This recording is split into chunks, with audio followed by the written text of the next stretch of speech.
அங்கே எஸ்ஐஆருக்கு எந்த வரவேற்பு இல்லை, செம்ம அடின்னொன்னே இங்கே எஸ்ஐஆருக்கு எதிரான இதை கைவிட்டாங்க. இப்போ புதுசாக மெட்ரோவையும் வேற எதையும் தூக்கி கொடுக்குறாங்க. காங்கிரஸ் பீகாரில் ஜெயிச்சிருந்தா, ஒருவேளை பெரிய அளவில் வாக்குகள் இடம் பிடிச்சிருந்தா, அதனுடைய வீழ்ச்சி இங்கே எதிரொலிச்சிருந்தோம். தேர்தலுக்கு முன்னாடியே இங்கே ஆரம்பிச்சிருந்தாங்க. விஜய் என்டிஏ பக்கம் போயிடக்கூடாதுன்னு ஒரு டீமு விஜய் கூட காங்கிரஸ் பேசிக்கிட்டு இருக்கிறாங்க.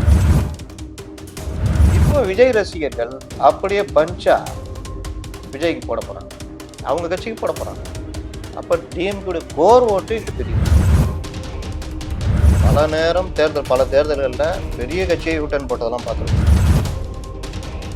தாவேகா பேச்சுவார்த்தை நடத்துறது எல்லாமே என்டிஏ அதிமுக கூட இல்லை. அதிமுக முதல்ல, ரெண்டாவது தாவேகா, மூணாவது பிஜேபி, நாலாவது பாமக, அஞ்சாவது தேமுதிக.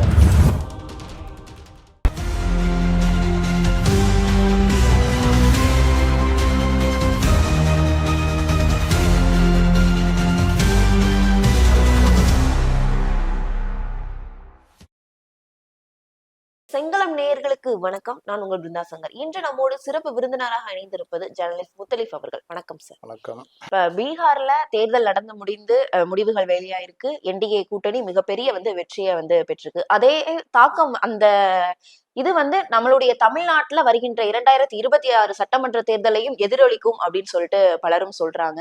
எப்படி சார் எதிரொலிக்கும் அப்படின்னு சொல்றாங்க? அங்க இருக்கக்கூடிய பீகாருடைய சூழல் வேற, தமிழ்நாட்டுல இருக்கக்கூடிய சூழல் வேற, தமிழ்நாட்டு மக்களுடைய அரசியல் அப்படின்றது வேற.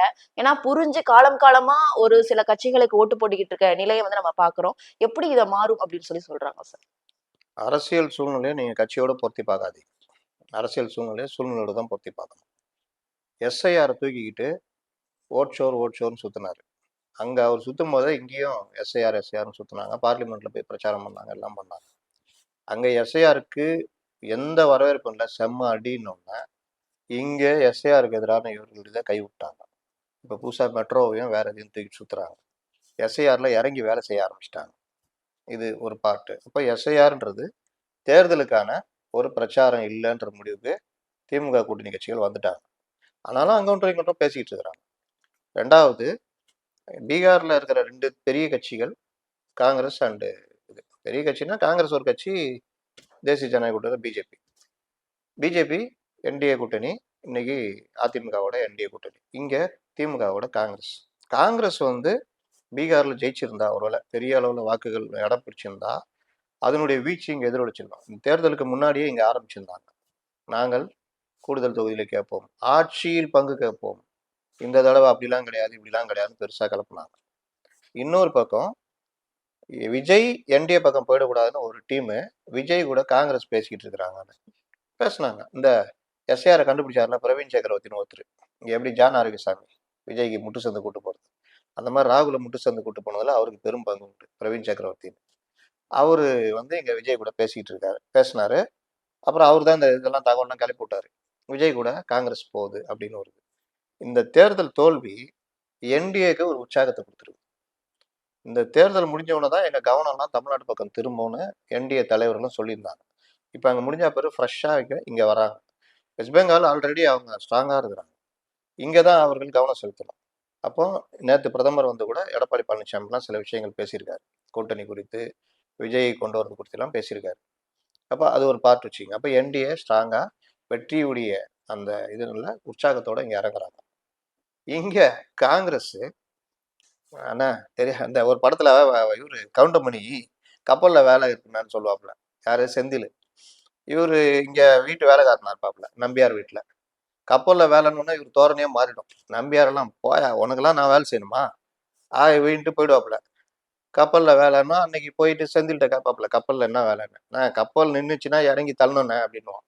டேய், கப்பல் நின்னா இறங்கி தள்ளணும்னா நம்ம என் சம்பளத்தை யாரா வாங்குவான்னு கேட்பாப்புல. ஆனா நாங்க நினைவாப்புல. அப்போ செந்தில் சொன்னது பொய்ன்னு தெரிஞ்சிடும். மறுபடியும் எப்படி நிப்பாரு தெரியுமா? இது நான் அந்த ஸ்டில்லு கூட பாருங்க, அந்த மீம் செம்ம மீம். நம்பியார் இப்படி திரும்பி கோபமா உட்காந்துப்பாரு, பின்னாடி கவுண்டம் பண்ணிப்பாரு. அந்த மாதிரி நிலைமை இப்ப காங்கிரஸ்க்கு ஆயிடுச்சு. தெரியாம பேசிட்டேன்னா கொஞ்சம் மன்னிச்சிக்கங்க அப்படின்னு நிக்கிற நிலைமை. திமுகவுக்கு என்ன நிலைமைன்னா, என்டிஏ வெற்றி, விஜய் பிரிக்கக்கூடிய வாக்குகள் இப்ப கொஞ்சம் உற்சாகமாயிட்டாங்கல்ல. நீங்க கரூருக்கு முன் கரூருக்கு பின் நான் பல இடத்துல பதிவு பண்ணுவேன். கரூருக்கு பின் அவங்ககிட்டே ஒரு மாற்றம் வந்திருக்கு. நம்ம இப்படி பண்ணோம், போராட்ட காலத்துல கட்சியை இறக்கணும், நிர்வாகிகள் நியமனம் பண்ணணும், இந்த மாதிரி பல விஷயங்கள் இறங்குறாங்க. பலர் கருத்தை கேட்குறாங்க. முன்ன அந்த இது இல்லை, இதுக்கு முன்னாடி வேற மாதிரி இருந்தாங்க. இப்போ கொஞ்சம் வெளியே லிபரலா வர்றாங்க. இது மாற்றம் வந்து ஏற்கனவே இளைஞர்கள் மத்தியில பெரிய ஒரு இதுன்னா இவர்கள் இன்னும் கொஞ்சம் கொஞ்சம் கொண்டு போனாங்கன்னா இது வந்து ஒரு பெரிய மாற்றத்தை நோக்கி அந்த ஓட்டு பிரிக்கிற ஓட்டு டிஎம்கே உடைய கோர் ஓட்டா பெரும்பாலும் இருக்குது. ஏன்னா 2021 விஜய் ரசிகர்கள் பெரும்பாலும் 90% திமுக வாக்களிச்சிருக்காங்க. விஜய யாதவ் அர்ஜுனா சொன்ன மாதிரி கருப்பு சிவப்பு சைக்கிள்ல சிம்பாலிக்கா வந்து ஓட்டு போட்டாரு, ரசிகர்கள் போட்டாங்க. அப்ப கட்சி இல்லை, மன்றம் தானே, மன்றமும் நிக்கல தேர்தலில். அதற்கு பிறகு விஜய் கட்சி ஆரம்பிச்ச பிறகு விஜயை போட்டு இவர்கள் சாத்து ஏடிஎம் கூட வரட்டும்டா, நீ வரக்கூடாதுடா, அந்த மைண்ட் செட்டுக்கு வந்துட்டாங்க. எடப்பாடி பழனிசாமி மேல ஒரு சாஃப்ட் கார்னர் இருக்கு. இப்போ விஜய் ரசிகர்கள் அப்படியே பஞ்சா விஜய்க்கு போட போறாங்க, அவங்க கட்சிக்கு போட போறாங்க. அப்ப டிஎம்கே கோர் ஓட்டு இங்க பெரியது. சிறுபான்மை மக்கள் விஜய் தனியா நிக்கிறாரு ஒரு வேலைன்னா கிறிஸ்டியன்ஸ் ஓட்டு பெரும்பாலும் விஜய்க்கு வாய்ப்பு இருக்கு. அவங்க சபையில எல்லாம் நம்ம ஆளு நம்ம இது முஸ்லிம்ஸும் பெரும்பாலும் அண்டர் 35 ஏஜ்ல இருக்கிற பெரும்பாலான பெண்கள் இளைஞர்கள் எல்லோருமே பெரும்பாலும் இருக்கணும் விஜயை ஆதரிச்சு போடுறாங்க. இஸ்லாமியர்கள் நான் நேரடியாவே பார்த்துருக்கேன், பலர்கிட்ட பேசியிருக்கேன், அவங்க எல்லாருமே. இது இல்லாம பட்டியலின் இளைஞர்கள் இப்போ விக்கிரவாண்டி நடத்தினார், பெரும்பாலும் வந்தது பட்டியலின் இளைஞர்கள். எங்க இதுன்னு பாத்தீங்கன்னா விசிகாலர். அப்போ இந்த பஞ்ச் இங்க நகர்ந்ததுன்னா திமுகவுக்கு பிரச்சனை, இந்த இதே வந்து என்டிஏக்கு சாதகமா போகும். அப்ப அவங்க என்ன பயப்படுறாங்கன்னா காங்கிரஸ அந்த கெத்தை மெயின்டைன் பண்ணி சரி சரி வா நாலுல இருந்து வேலைக்கு வா அப்படின்ற மாதிரி கூட்டணிக்குள்ள வச்சிக்க பாக்குறாங்க. ஒருவேளை காங்கிரஸ் தாவேகா கூட போகணும்னு இவங்க எல்லாம் சொல்றபடி நடந்ததுன்னா இன்னைக்கு இது தாவேகா இருக்கிற நிலைமையில அவர்கள்ட்ட இந்த இன்ஃப்ராஸ்ட்ரக்சர் இல்லை, தேர்தலை சந்திக்காதவங்க. அப்போ தேர்தலை சந்திக்கிறது பெரிய கதை, அது ஒரு பெரிய ஒர்க்குங்க. அது காலைல 7 மணி நேரம் நைட்டு 12 மணி நேரம் ஓடினே இருக்கும். அது டிஎம்கே ஏடிஎம்கே நல்லா தெரியும். காங்கிரஸுக்கு எப்படி தெரியும்னா கூட்டணி சேர்ந்துக்குவாங்க, அவன் எல்லாத்தையும் பார்த்துக்குவான். ஆனால் காலைல 7 மணிக்கு வருவானா ரெடியா இருந்தேன்னுவான், அவனே எல்லா ஏற்பாடும் பண்ணியிருப்பான். இவன் ரெடியா இருந்து போய் கும்பிட்டுட்டு வந்துடணும், அதுக்கு டயர்ட் ஆயிடுவான். ஆனா இந்த பின்னாடி எவ்வளவு ஏற்பாடு, சண்டை போடுறது, இது வேட்புமனு தாக்கல், அது பரிசீலனை சின்ன விஷயத்தை தட்டி விடாம பாக்குறது, இதெல்லாம் ஏடிஎம் டிஎம்கே பார்த்து கை வந்த கலை. தாவேகா அதெல்லாம் தெரியாது. கண்டிப்பா நீங்க சொல்ற மாதிரி காங்கிரஸ் முடிச்சிடறேன். காங்கிரஸ் ஒருவேளை அங்க போனாங்கன்னா காங்கிரஸுக்கும் இது தெரியாது, 2 பேரும் சேர்ந்து ஒன்றும் பண்ண முடியாது. அதனால காங்கிரஸுக்கு இந்த தயக்கம் இருக்குது. 2029 அவங்களுக்கு எம்பிக்கள் தேவை. அதனால அவர்களும் திமுக விட்டு வெளியே வர மாட்டாங்க. கண்டிப்பா அதிமுக திமுகக்கு இந்த அரசியல் ரீதியான உள்ள நுணுக்கங்கள் நிறைய தெரியும் அப்படின்றது நீங்க சொன்னீங்க. கரெக்ட் தான். இப்போ அதிமுக கூட்டணி பலமா இருக்கிறதாகவும் திமுக கூட்டணியில விரிசல்கள் ஏற்பட்டதாகவும் சொல்லப்படுது. ஏன்னா இப்போ திமுக கூட்டணியில இருக்கக்கூடிய விசிக, மதிமுக, காங்கிரஸா இருக்கட்டும், கம்யூனிஸ்டா இருக்கட்டும், எல்லாரும் வந்து ஆட்சி அதிகாரத்துல பங்கு அப்படின்ற ஒரு கொள்கையில வந்து பின்பற்றக்கூடியவர்கள் விசிகாவினர் அப்படின்றது நமக்கு நல்லாவே தெரியும். சீட்டு அதிக அளவுல கேட்கறதுனால இந்த சீட்டு யார்கிட்ட கேட்க, திமுக தலைமையிட்ட யாரிடம் கேட்க, துர்கா ஸ்டாலின் கேட்கவா, இல்ல உதயநிதி ஸ்டாலின் கேட்கவா, இல்ல சபரீசன் டீம் கேட்கவா, இல்லைன்னா முதல்வர் அவர்களிடம் கேட்கவா அப்படின்ற ஒரு குழப்பத்துல இருக்கிறதா வந்து சொல்லப்படுகிறது. இதனால் திமுகல இருந்து விரிசல் ஏற்பட்டு இந்த கட்சிகள்லாம் வெளிவந்து அதிமுகவிடமும் தாவேகாவிடமும் தஞ்சம் அடையறதற்கு வாய்ப்பு இருக்கு அப்படின்னு வந்து நிறைய சொல்லிட்டு இருக்காங்க. இது எந்த அளவுக்கு வாய்ப்பு? தேர்தல் கூட்டணி பிளவுகள் பெரும்பாலும் லாப நஷ்டத்துல தான் அமையும். அதெல்லாம் மீறி ஒரு தன்மான பிரச்சனையோ ஏதோ ஒன்று வருதுன்னா அந்த நேரத்துல சில கட்சிகள் வெளியே வரலாம், இல்லை வராமல் போகலாம். பல தேர்தல்கள்ல பெரிய கட்சியை யூட்டன் போட்டதெல்லாம் பார்த்துருக்கோம். வைகோ 2001 எலெக்ஷன் நினைக்கிறேன், கலைஞர் உட்காந்துருக்காரு கையெழுத்து போடுறதுக்கு, யூட்டன் அடிச்சுட்டு போயிட்டாரு, ஏடிஎம் போயிட்டார். அந்த மாதிரி கூத்தெல்லாம் நடந்ததெல்லாம் பார்த்துருக்கோம். ஆனால் இந்த தடவை டிஎம்கே கூட்டணி 10 ஆண்டுகளுக்கு மேலாக அவங்க ரொம்ப ஜெல்லாகி ஊட்டிட்டு போயிருக்காங்க. நீங்க சொல்றபடி இது யாருக்கிட்ட போய் சீட்டை கேட்கணும் அப்படின்னா திமுகவுடைய கட்சி அமைப்பு எப்படி இருக்குன்னா ஆட்சி, கட்சி, உதயநிதி, ஆட்சி, மாப்பிள்ளை அப்படின்னு இருக்கு. ஆட்சி மாப்பிள்ளைன்னா அவர் தான் தீர்மானிக்கிறார். அவர்கிட்ட இருக்கிற அந்த பெண்ணு, அவர்கள் எடுக்கிற சர்வே, இதுல தான் வேட்பாளர்கள் யாரு, ஆப்டான வேட்பாளர்கள் யாருன்றதெல்லாம் தேர்ந்தெடுக்கிறாங்க. இளைஞரணிக்கு இவ்வளவு சீட்டுன்னு ஒதுக்கிட்டாங்க, 30 சீட்டு என்னமோ. அது நீங்க உங்க பாடு, நீங்க யாரு கொடுக்குறீங்க கொடுத்துக்கங்க.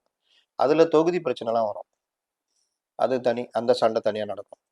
அதுல இவர் கொடுக்குற வேட்பாளரை மறுக்கிறதுக்கு மாப்பிள்ளைக்கு உரிமை உண்டு. அவங்க பெண் டீம், நீங்க கொடுக்குற அந்த இளைஞர் அணி தலைவருக்கு ஊர்ல கெட்ட பேர், அவரை வேணாம் அப்படின்னு. இல்லாட்டி இது கூட்டணிக்கு போகுது இந்த தொகுதி, இல்ல இந்த தொகுதியில சீனியர் இருக்காரு அப்படின்னு மறுக்கிற அந்த உள் முரண்பாடுகள் வரலாம். இறுதி முடிவு முதல்வர் தலைவர் ஸ்டாலின் எடுப்பார். இது ஒண்ணு. கூட்டணி கட்சிகளுக்கு தொகுதி ஒதுக்கீடு, இடம் ஒதுக்கீடு, அப்புறம் எத்தனை தொகுதியில அந்த தொகுதியே அவர்களுக்கு கிடைக்குமா இல்ல புது தொகுதியா, அந்த தொகுதியில வர பிரச்சனை. இது ஒரு பெரிய இது. இந்த தடவை வேளச்சேரினா வேளச்சேரி போன தடவை காங்கிரஸ், இந்த தடவை காங்கிரஸ் தரமாட்டாங்க, திமுக எடுத்துக்குது. அப்போ அதுக்கு பதிலாக வேற எந்த தொகுதி, இந்த மாதிரி பிரச்சனைகள்லாம் ஓடுது. இது ஒரு பக்கம். தொகுதிகளை கூட்டுறது குறைக்கிறது அது வந்து ஸ்ட்ராட்டஜி டீமு, பெண்ணு மாப்பிள்ளை கட்சி தலைவர்கள் இவங்க உட்காந்து முடிவு பண்ணுவாங்க. அதனால முரண்கள் பெருசா இருக்குது. பெரும்பாலும் 3 பேர் தான் தீர்மானிக்கிறது. ஒன்று சபரீசன், உதயநிதி, இறுதி முடிவு முதல்வர் ஸ்டாலின் தலைவர்.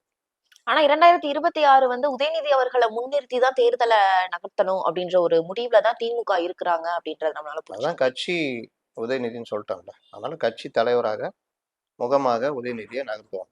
இப்ப பாத்தீங்கன்னா மீண்டும் தாவேகாவுடன் அதிமுக பேச்சுவார்த்தை நடத்தியதா நேத்து வந்து ஒரு தகவல் வந்திருக்கு. இது உண்மையா? இது சாத்தியமாறதற்கு வாய்ப்பு இருக்குதா சார்? இந்த தகவல் உருட்டல் தகவல். இது வரைக்கும் அந்த மாதிரி நடக்கல. ஆனால் நடக்காமல் போவாதெல்லாம் சொல்ல முடியாது. தாவேகா பேச்சுவார்த்தை நடத்துறது எல்லாமே என்டிஏ கூட, அதிமுக கூட இல்லை, இது வரைக்கும் இல்லை.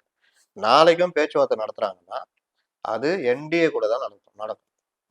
அந்த தகவல் எடப்பாடிகிட்ட சொல்லப்படும். அந்த தகவலோட சேர்த்து சீட் ஷேரிங்லாம் உட்காந்து பேசி கொடுப்பாங்க. அதுல அதிமுக முதல்ல, ரெண்டாவது வந்து தாவேகா, மூணாவது பிஜேபி, நாலாவது பாமக, அஞ்சாவது தேமுதிக, அப்புறம் உதிரி கட்சிகளை உள்ள கொண்டு வருது. இந்த மாதிரி டிடிவி தினகரன் ஓபிஎஸ் கூட உள்ள கொண்டு வர அளவுக்கு பேசிக்கிட்டு இருக்கிறாங்க. அப்ப இந்த மாதிரி ஒரு செட்டப்ல போவாங்க. ஒருவேளை தாவேகா இல்லைன்னா இந்த செட்டப், மற்ற செட்டப் அப்படியே இயக்கும். அதனால தாவேகா பேச்சுவார்த்தை நாளைக்கே பேசுறாங்கன்னா கூட அது என்டிஏ லீடர்ஸ் கூட தான் இருக்கும். கண்டிப்பா. இந்த கூட்டணி தொடர்ந்து தான் வந்து பலரும் வந்து பேசிட்டு இருக்காங்க. இது எந்த அதாவது தை பிறந்தா வழி பிறக்கும் அப்படின்னு தான் எல்லாரும் வந்து சொல்றாங்க. தை மாதத்திற்கு அதாவது தை மாதத்திற்கு பின்பு தான் வந்து தெரியும் எந்த கூட்டணி உறுதியா இருக்கு அப்படின்னு.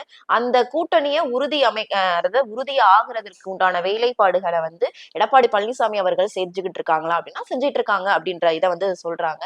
எந்த அளவுக்கு அது சக்சஸ்ஃபுல்லா ஆகும் அப்படின்ற ஒரு விஷயம் தான் சார் இந்த இடத்துல பெரிய கேள்விக்குறியா இருக்கு. சக்சஸ்ஃபுல்ன்றது தேவைகளை பொறுத்து தான்.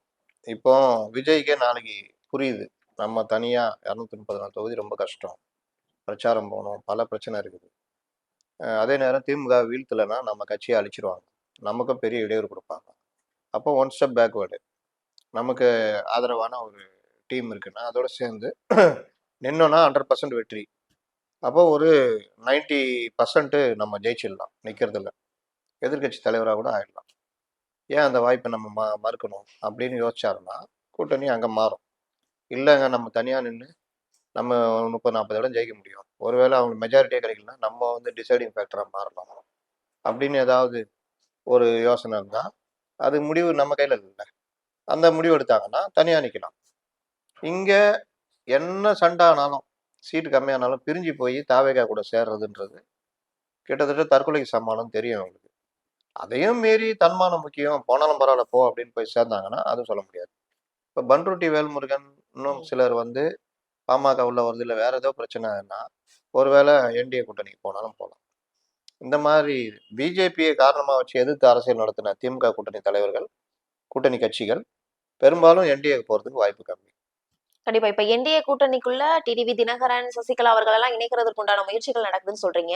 இதை எடப்பாடி அவர்கள் ஏத்துக்கொள்வாரா? அப்படி ஏத்துக்கிட்டா எடப்பாடிக்கு உள்ள மக்கள் மத்தியில இருக்கக்கூடிய ஆதரவு குறையும் அப்படின்ற மாதிரி எல்லாம் சொல்றாங்களே. சேர்த்துக்கலன்னா குறையுன்றீங்க, இப்ப சேர்த்துக்கிட்டா குறையுன்றீங்க. ஏன்னா அவங்க வந்து வெளியேத்திட்டாங்கல்ல சார். ஒரு முடிவெடுத்து வெளியேத்திட்டாங்க. வெளியேற்றினவங்களாம் ஒண்ணு சேர்க்கணும். இவர் வந்து கட்சியே நடத்த மாட்டேங்கிறாரு, சரியில்லைன்னு சொல்றீங்க. சரி போனா போது சேர்த்துக்கலாம்னு சொன்னா சேர்த்துக்கிட்டா ஆதரவு குறையும்னா அப்ப அவர் என்னதான் பண்றது? இங்க என்ன பிரச்சனைனா சசிகலா கிடையாதுங்க. திரும்ப திரும்ப அதை பதிவு பண்றாங்க, அது கிடையாது. அவங்க வேணா பிரச்சாரம் கூட பண்ணலாம், ஒருவேளை அதிமுக ஜெயிக்கணும் அதுக்கு என்னுடைய ஆதரவு கூட சொல்லிட்டு போயிடலாம், அவ்வளவுதான். டிடிவி, ஓபிஎஸ், செங்கோட்டையன் கட்சியிலிருந்து நீக்கப்பட்டவர், ஓபிஎஸ் கட்சியிலிருந்து நீக்கப்பட்டவர், டிடிவி நீக்கப்பட்டு தனி கட்சி நடத்திட்டு இருக்காரு.